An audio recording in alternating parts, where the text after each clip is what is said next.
History often remembers great inventors as people who changed the world with machines.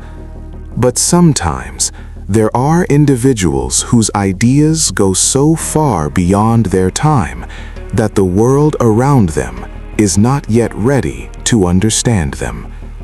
One of those people is Nikola Tesla. Today, his name is often mentioned with admiration. Some people call him a genius who was not understood in his time. Others call him a visionary who imagined future technology decades, even hundreds of years earlier. But to understand who Nikola Tesla truly was, we must return to a small village in Europe in the 19th century. Nikola Tesla was born on July 10, 1856, in a village called Smiljan, a region that at that time was still part of the Austrian Empire. The village was small, quiet, and far from the center of technological development in the world. There were no large factories, no scientific laboratories, and certainly no sign that from that place one of the most extraordinary thinkers in human history would be born. Tesla's father was a Serbian Orthodox Church priest named Milutin Tesla. He was an educated man and had very good speaking ability. Many people believed that Milutin hoped his son would one day follow his path and become a religious leader. But Tesla's mother, Duka Tesla, had a very different influence. She never received formal education, but she was known to have extraordinary natural intelligence. She often made household tools with her own hands to make daily work easier. From his mother, young Tesla first saw how an idea could become a real tool. Tesla himself later said that his inventive ability most likely came from his mother. From childhood, Tesla showed something different from other children. He had a very strong memory and extraordinary visualization ability. When someone mentioned an object, Tesla could immediately imagine its form very clearly in his mind. Not just a vague shadow, but a detailed image, as if the object were truly in front of his eyes. This ability later became one of the greatest characteristics of how Tesla worked. Many inventors make designs on paper first, before building their machines. But Tesla often did something very different. He designed machines completely inside his mind. He could rotate every part of the machine in his imagination, test how the parts moved, and even see where possible errors might occur. In other words, before the machine was actually built, Tesla had already run it many times inside his mind. This ability made his creative process very unique. But Tesla's childhood was not completely easy. He often experienced intense mental experiences. Sometimes he saw flashes of light that suddenly appeared in front of his eyes. This experience often made him feel disturbed, but over time he learned to control it and even use it to help his thinking process. When Tesla grew into a teenager, his interest in science became stronger, especially in electricity. At that time, electricity was still a relatively new field. Many scientists were still trying to understand how this mysterious energy could be used. Tesla was very fascinated by the possibilities that electricity had. He later continued his education at a technical school in Graz, Austria. There, he studied mathematics, physics, and electrical engineering very seriously. The professors at his campus quickly realized that Tesla had unusual abilities. He could solve complex mathematical problems very quickly. He also often thought of solutions that other students never thought of. But during his studies, Tesla began to think about a major problem that the engineering world was facing at that time. At the end of the 19th century, the electrical system most widely used was direct current. This system was later popularized by a famous inventor named Thomas Edison. Direct current works by sending electricity in one constant direction. This system could indeed be used to power lights and simple machines. But there was one big problem. Electricity with this system could not be sent efficiently over long distances. Electrical energy would quickly be lost during the journey. As a result, power plants had to be built very close to the place where electricity was used. This made the system difficult to use for large cities or wide regions. Tesla began thinking about another solution. He imagined an electrical system that did not flow in one constant direction, but changed direction periodically. This system later became known as alternating current. At first, this idea sounded simple. But if applied correctly, this system had great advantages.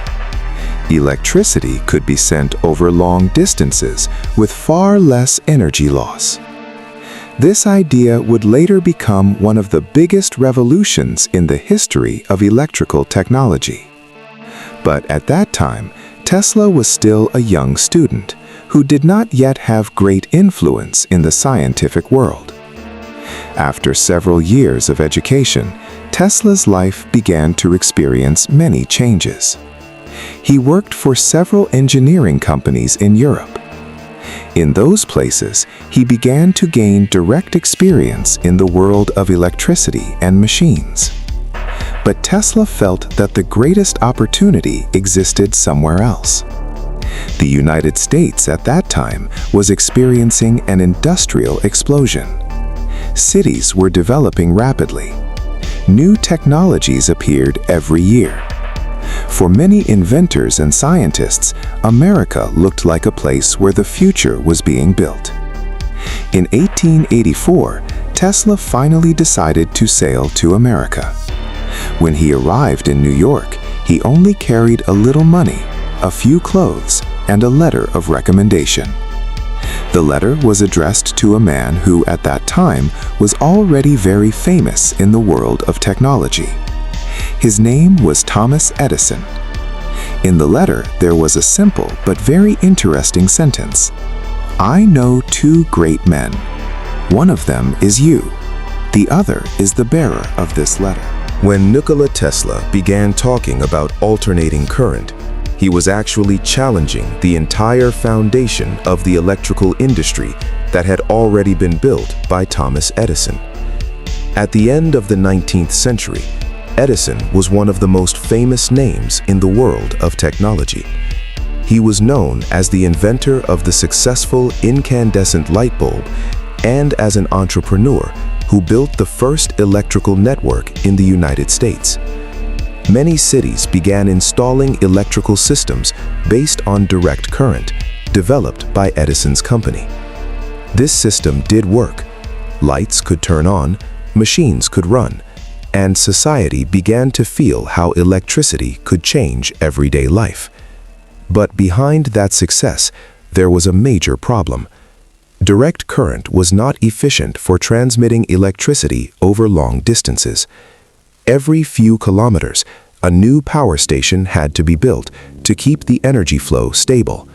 For small cities, this system might be enough. But for a world that was growing rapidly, this system had clear limitations. Tesla saw that limitation very clearly. In his mind, he had already imagined a much larger system, an electrical network that could send energy from one place to another across very long distances. Tesla believed that alternating current was the key to making that possible. Unlike direct current, which flows in one constant direction, alternating current changes direction continuously. This change allows electrical voltage to be increased or decreased using transformers.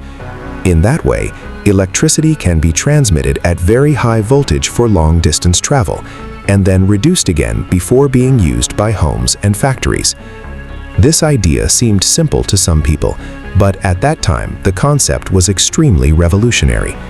If Tesla's system were applied, the world would no longer need to build power plants in every corner of the city.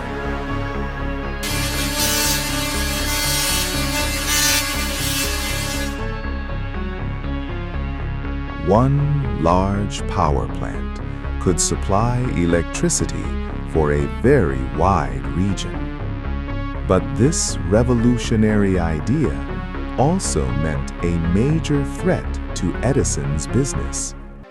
If alternating current became the new standard, the system he had built could lose its value dramatically.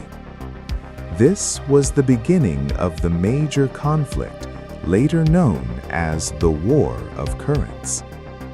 Edison did not only reject Tesla's idea, he also began running a major campaign to convince the public that alternating current was extremely dangerous. In various public demonstrations, animals were electrocuted using alternating current to show how deadly the system was. The goal was clear: to make the public afraid of this new technology. Even when the American government began looking for a new method for capital punishment, an electric chair was designed using alternating current. Indirectly, this strengthened the propaganda that the technology was associated with death. But in the middle of all that pressure, Tesla was not alone. A businessman and engineer named George Westinghouse saw great potential in Tesla's idea. Westinghouse was the founder of Westinghouse Electric, and he had a vision similar to Tesla. He believed that the future of electricity was in the alternating current system. Westinghouse then bought many of Tesla's patents and began developing large-scale electrical systems based on alternating current. With financial support from Westinghouse, Tesla finally had the opportunity to prove that his idea was correct. The battle between the two electrical systems lasted fiercely for many years. Edison had a powerful reputation, political influence, and a wide business network. But Tesla's system had technical advantages that became increasingly difficult to deny. One of the most important moments in this conflict happened in 1893, when the city of Chicago hosted the World's Columbian Exposition, a massive world fair designed to showcase technological and industrial progress in America. The event required an electrical lighting system to illuminate the entire exhibition area at night. Various companies competed to win the project. In the end, Westinghouse Company